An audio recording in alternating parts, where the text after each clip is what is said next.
Everyone has been led and seated by the servant to the electric-lit dining room. The ceiling has a beautiful crystal chandelier, scents of Indian spices, and the mouth-watering smell of buttered potatoes and chicken wafts from the kitchen.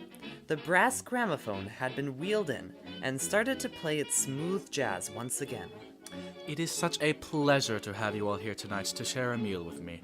Mrs. White has finally prepared the meal, and we are ready for introductions at last. At that moment, Mrs. White wheels a cart layered with silver plates of food.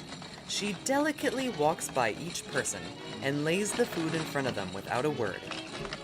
So, I would first like to introduce my old friend, Colonel Mustard, who I served under during the war overseas. Professor Plum, who works as my partner for an oil well that was found near his Mesopotamian dig.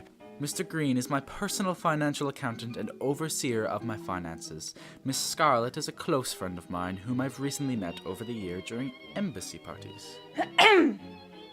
Oh, we also have my second cousin, Mrs. Peacock. But let us speak no more and start the meal. Mrs. White, could you be so kind as to change the music to something a bit more melodic? Certainly, Mr. Boddy. Mrs. White opens a cabinet drawer under the gramophone, pulling out an ivory-colored record and switching the jazz disc with it. Smooth bossa nova music starts to pour from the gramophone. Much better. Everyone begins to eat their meal. Mrs. White walks around and begins to pour sparkling champagne into everyone's glasses, the dull light bouncing and sending bubbled shadows across the table. Professor Plum, I've worked with bills and paperwork on the profit of oil in Iraq, but sadly never seen the country. What is it like at the Mesopotamian dig? Oh, it's absolutely fascinating, Mr. Green. Discovering a lost civilization is like finding a lost piece of human history. Mind you, the work is not as easy as both the weather and circumstances are difficult. Circumstances? But of course, Mr. Green, a battalion of British soldiers were fighting in Iraq during the late part of the war. Didn't you hear of it? I don't muddle in the affairs of war. I stayed at the home front to help out with bank troubles rather than fighting on the front lines.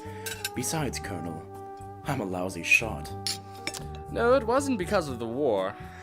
It was actually because of the oil side near the dig. It became extremely difficult to work there as conditions were worsening. It may be profitable, but it has become a nuisance. Come, Professor. A few pottery pieces and limestone is hardly something to worry about when oil is involved. Besides, we both profit from the venture, so think of those lost pieces as nothing instead of prized jewels. Professor Plum turns his attention from Mr. Boddy down to his plate, his cheeks flushing pink in the warm light. Well, I would say you missed out on quite an adventure, Mr. Green. The war was quite a display, and people like myself and Mr. Boddy could talk about battle stories for hours. What a shame it was to see you young, strong, and handsome men sail away overseas to fight for us. I'm thankful I wasn't one of those frivolous girls who married in a day and became a widow by telegram. Some people just cannot control their emotions. Excuse me, Miss Scarlet. A deafening shriek comes from the end of the dinner table. Mrs. Peacock sits soaked in sparkling champagne, as Mrs. White stands shocked at the sight of the broken bottle on the table. You nearsighted halfwit! Look what you've done to my vento dress! It's ruined! Forgive me, ma'am. I should have been more careful. Don't lose your head, Mrs. Peacock. Just clean yourself up in the ladies' room, and I am sure your dress will be perfectly fine. Colonel, could you please escort Mrs. Peacock and help her with her dress? Certainly. Colonel Mustard and Mrs. Peacock excuse themselves from the table, with Mrs. Peacock giving a venomous stare towards Mrs. White, who was cleaning up the champagne spill on the rug. The rest of the guests solemnly ate their food, with the only noise coming from the bossa nova music that continued to play, and the clatter of dinnerware. After a few minutes, Colonel Mustard and Mrs. Peacock return and take their places with the rest of the guests. Now that this is settled, I propose a toast. To everyone's good health and to the wonderful evening that is sure to continue.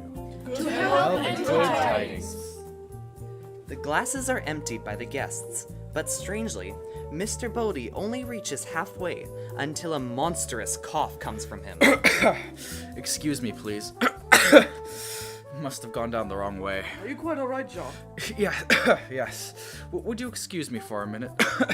Well, first this bloody champagne ruins my dress, and now it seems to be choking people. Can this night get any worse? You know, usually when someone says that, circumstances really do. The lights of the dining room chandelier burst and came down in a shower of bright orange sparks. The room is plunged into darkness.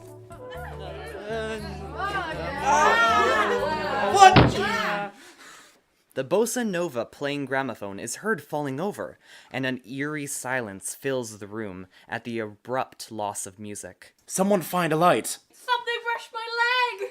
For heaven's sake, it's me, Scarlet! Now would you please stop screaming like you've lost your head? It's just the storm. It must have messed with the power. Not to fret. I have a matchbox in my jacket pocket. The tiny flame's light sends sharp shadows across the body of Colonel Mustard. He stumbles across the dining room and picks up a candlestick on the wall, lighting it.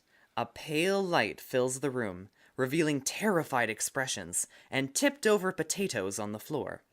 Is everyone alright? Mutual nods are seen throughout the dimly lit room. What about Mr. Boddy? Before the lights went out, he excused himself to go to the bathroom. We should look for him and regroup. The only sound left in the manor was the pouring rain. The group left the dining room, led by Mrs. White, to search the house for Mr. Boddy, Colonel Mustard's candlestick providing the only light in the hallways, other than the random strikes of lightning that sent a flash of white across the walls. The hallways were lined with portraits, relatives and landscapes scattered across a striped wallpaper looming over the company. The group reached the ballroom, and Mrs. White opened the large oak doors to reveal the ballroom with a body lying in its center. Oh my goodness! It's Mr. Boddy's body! I mean, Mr. Boddy's body. John!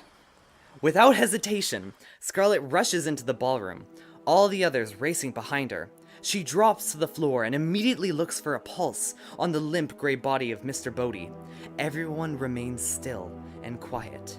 Seconds feel like hours as the tension builds. Then Scarlet stops and simply shakes her head. He's dead.